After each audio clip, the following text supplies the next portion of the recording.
What would your life look like if you stopped living for tomorrow and started living from eternity today?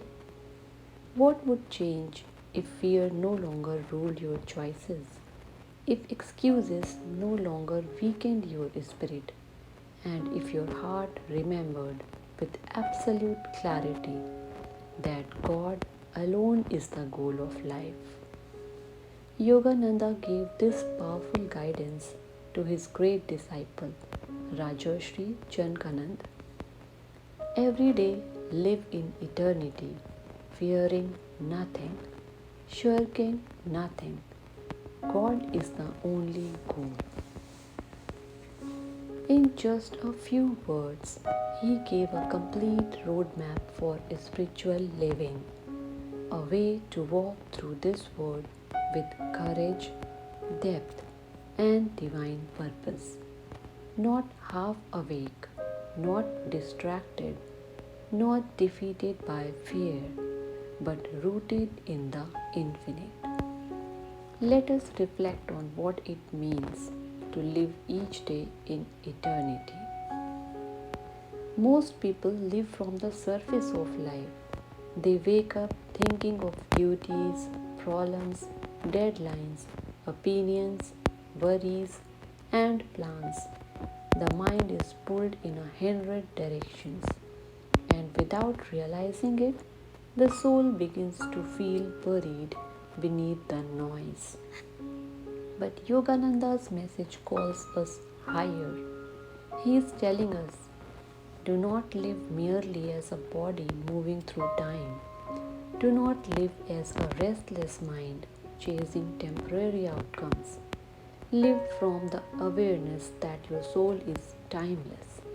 Live from the remembrance that you belong to God. To live in eternity does not mean to escape your daily responsibilities.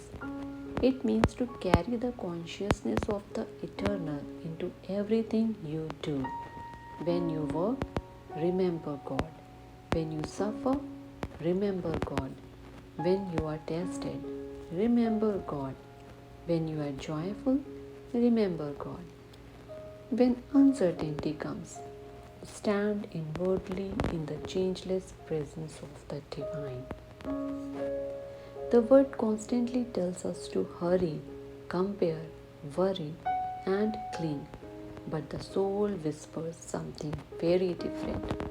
The soul says, you are not here only to survive another day. You are here to awaken. You are here to love God.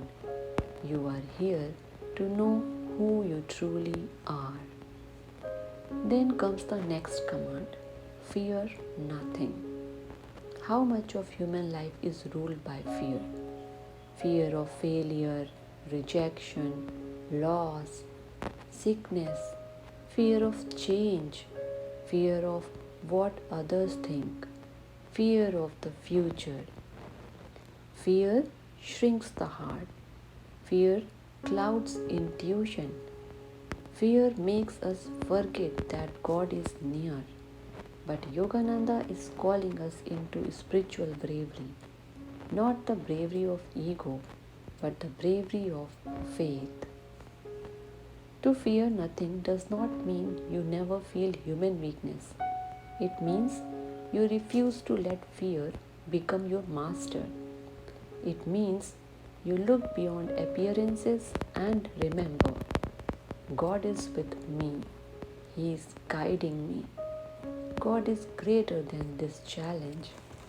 God is the strength behind my life. The devotee's courage is born from surrender. When you know that your life belongs to God, then what is there to fear? Even trials begin to change their meaning. They are no longer punishments. They become opportunities to prove your love, your steadiness, your trust. Sometimes God allows us to pass through difficulty so we can discover that His presence is deeper than our pain. Then Yogananda says, shirking nothing. This is such a powerful spiritual instruction. Because many people want peace but do not want discipline. They want blessings but avoid inner effort. They want divine realization but postpone the daily work of transformation. To shirk means to avoid what must be done, and spiritually, that can happen in subtle ways. We avoid meditation because the mind feels restless. We avoid self discipline because comfort feels easier. We avoid truth because it asks us to change. We avoid right action because it demands courage. But the path to God is not for the lazy heart. Yogananda trained his disciple to be sincere, strong, and wholehearted. He was teaching that the spiritual path requires willingness to pray when you do not feel inspired, to meditate when the mind is scattered, to choose truth over convenience, to rise after failure and continue again. This is devotion in action. To shirk nothing means if there is fear, face it with God. If there is work, do it as service to God. If there is a lesson, learn it with humility. If there is suffering, endure it with the remembrance of God. If there is a duty, fulfill it with dignity and calmness. The sincere seeker does not run from life, he spiritualizes life. And then comes the heart of the message: God is the only goal. These words simplify everything. Not success as the word defines it, not praise, not position, not possessions, not even the fulfillment of every personal desire. All these things come and go. They cannot satisfy the deeper hunger of the soul. Only God can. This does not mean we stop caring about our family, work, or our duties. It means we stop treating temporary things as ultimate things. We put God first, and then everything else finds its right place.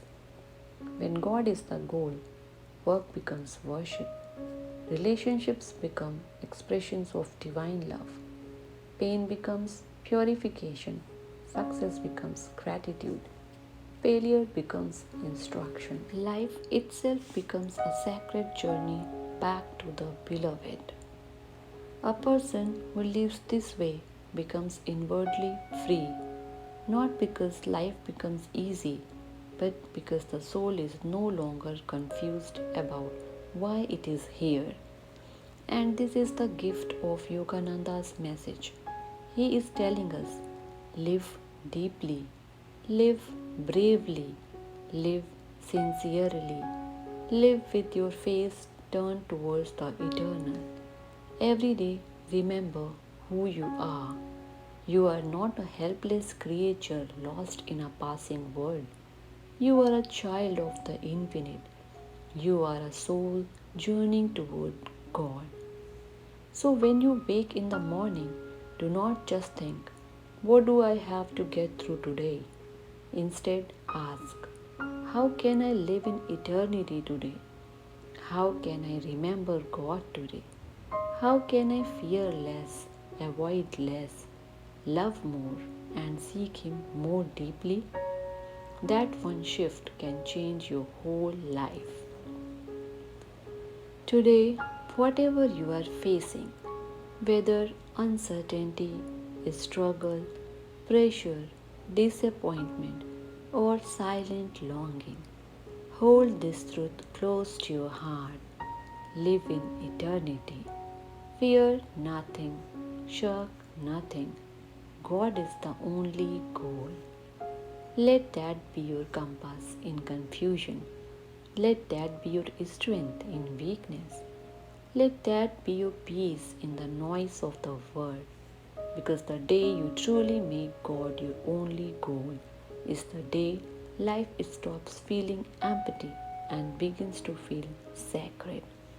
You may still walk through this world, but inwardly you will begin to live in the light of the eternal.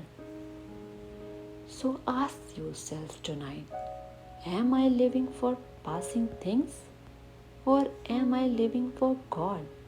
Because the soul finds no lasting rest until it remembers its one true goal.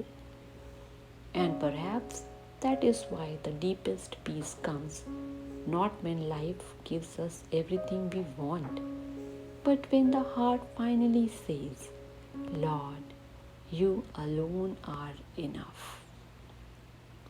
If this video helped you, share it with your friends and family and subscribe for more devotional videos of Yogananda's teachings. Jai Guru.